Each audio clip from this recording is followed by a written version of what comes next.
I can't lie. I am never shocked by people's ability to go on public platforms and tell on themselves. They just volunteer any and all information to whoever asks that has clout. And honestly, I would say that this is terrible because people keep doing it, but the people that keep doing it are real life criminals. So I can't even take the stance that this is a bad thing. Now, what are we talking about here? Well, we're talking about this guy who goes by the name Unlocked, real name Idris Quibba, right? And this guy is like an internet social media page takedown expert, right? And he recently went on No Jumper and he did an interview where he claimed he was making millions of dollars off of celebrities, influencers, dealers, rappers, you name it. He said he was making millions of dollars off of these people, essentially running them through a ban unban process on social media. Now, what does that mean? Well, this dude had a couple of different schemes running. One of them was he would take people's account from them, delete it, force them to pay him to get the accounts back. He would get their personal information. He would post it online unless they pay ransoms to him. He even went as far as to real life threaten people. He told them that he would shoot them. He told them he would beat them up. What we're talking about is this guy running what could only be described as an extortion racket. And he was running it successfully. Now, I don't know what possessed this guy to decide to go on No Jumper with his face on camera and all and tell people all about how he was doing this, telling them how they could contact him. I mean, just giving them the play-by-play on everything and self-incriminating himself the whole way. Now, this interview came out about 6 months ago, but news just broke that this man has actually been arrested by the FBI in Las Vegas for this scheme. So let's take a look at that No Jumper interview and what exactly he said. I don't want to like name drop whatever, you know, like I sent you guys ahead of time screenshots and proof of that, but I don't want to like, I won't name drop and say who or what, but yeah, like you showed me a bunch of people who I have interviewed in the last year, let's just say, who were buying fake followers, getting their enemies banned, getting their accounts back, which is obviously that's kind of like the more common thing, and paying monthly, paying for me to delete their address off of my story. And we're just within those screenshots, there's over $150,000 right there between 3 people. But when you say paying to get their address deleted off my story, what are you doing? Why are you in the business of extorting people like that, like airing out their privacy and then trying to demand a ransom? That's what you're talking about?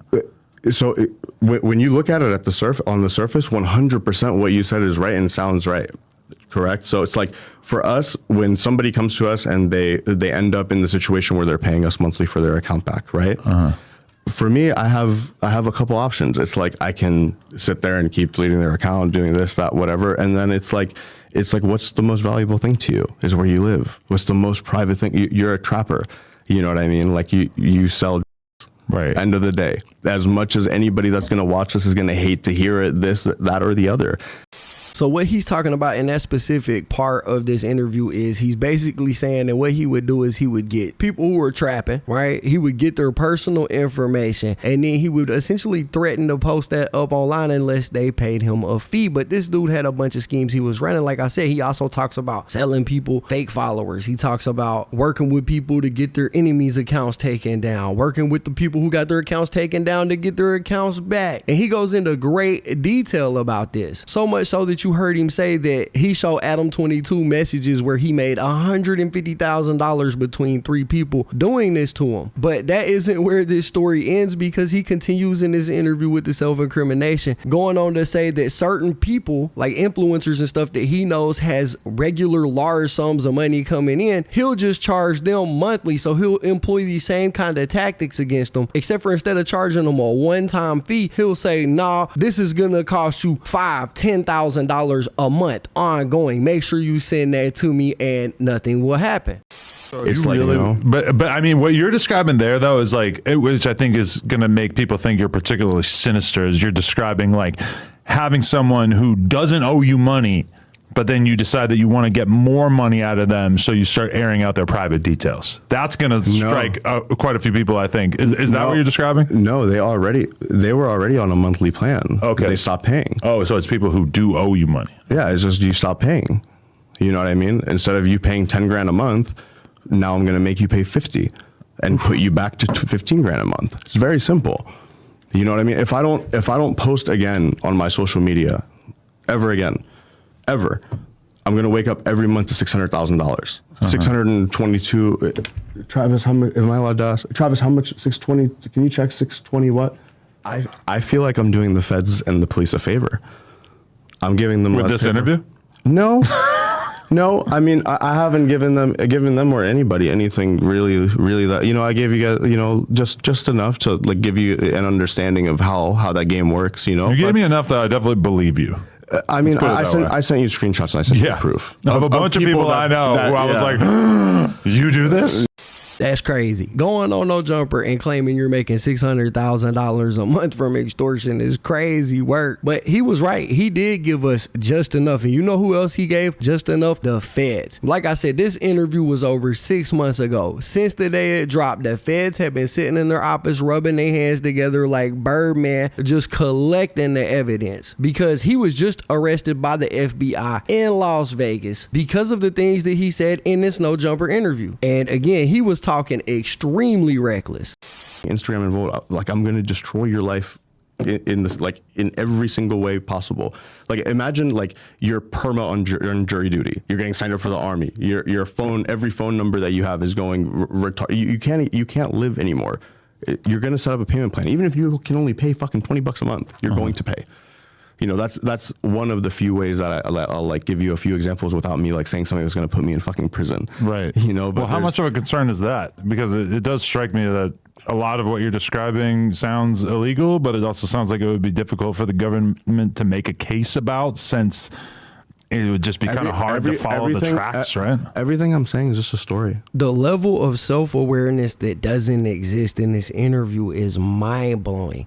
I don't even know if it could be called a lack of self-awareness, because he seems to be aware that what he's talking about doing is illegal, and he seems to be aware that he's saying this stuff publicly. He just didn't care. This is what it looked like when you get money and you find out that didn't make you happy, so you start chasing something else, because according to him, he was making $600,000 a month. That wasn't good enough. No, he had to go get the No Jumper clout. And this is different than a rapper getting up there and saying, you know, oh, I made a song about so-and-so that I went through, because rap is actually art, right? It could be considered art. What this dude is talking about is not art. This is just crime. And we've seen self-incriminating interviews before, but most of the time that's from people that committed a crime, was convicted of the crime, did their time, got out, and so now they could talk about it. This dude was actively running this scheme while he was on here talking about this, like in the present. And that ultimately is probably what led to his downfall, because this article right here says the FBI arrested a man in Las Vegas for allegedly extorting and threatening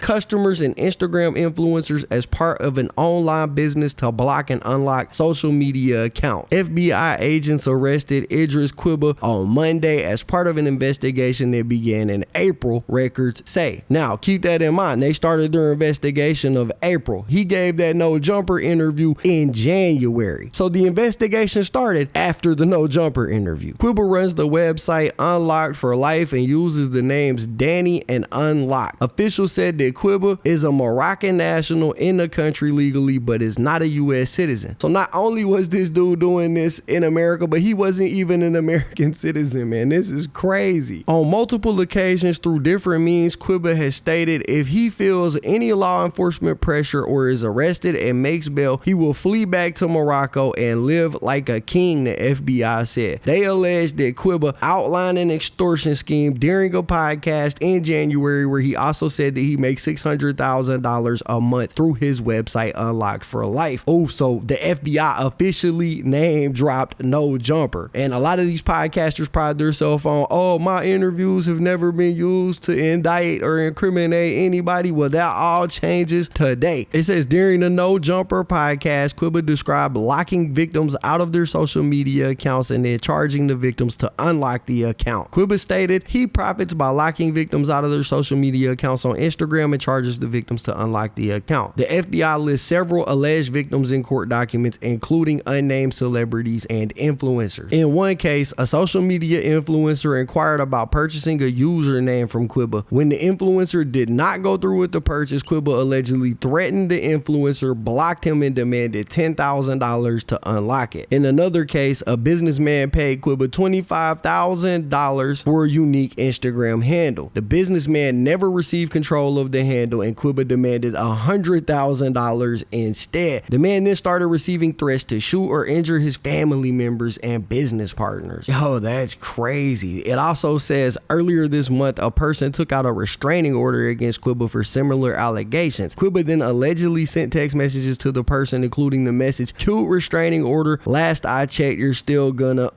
Other allegations included threats and extortion that involved his Las Vegas landlord and a Beverly Hills dentist. He's also being charged with 2 federal counts of interstate communications. Bro has been detained and is currently pending trial, and based on what they were saying, it don't look like he's gonna get bond, because apparently he's bragged in the past that he would just leave the country. So bro is locked up, and it looked like that's where he's gonna stay at. But it all stemmed from that No Jumper interview that he gave. I'm curious to see if they're gonna play that interview in court. If they do, that would be wild, but at this point we're just gonna have to wait and see. Anyways, that's basically it for the video, guys. If you enjoyed the content, be sure to hit the like button, subscribe, tap the notification bell so you get notified every time I upload a video. As always, it's been fun rocking with y'all, man. I'm out.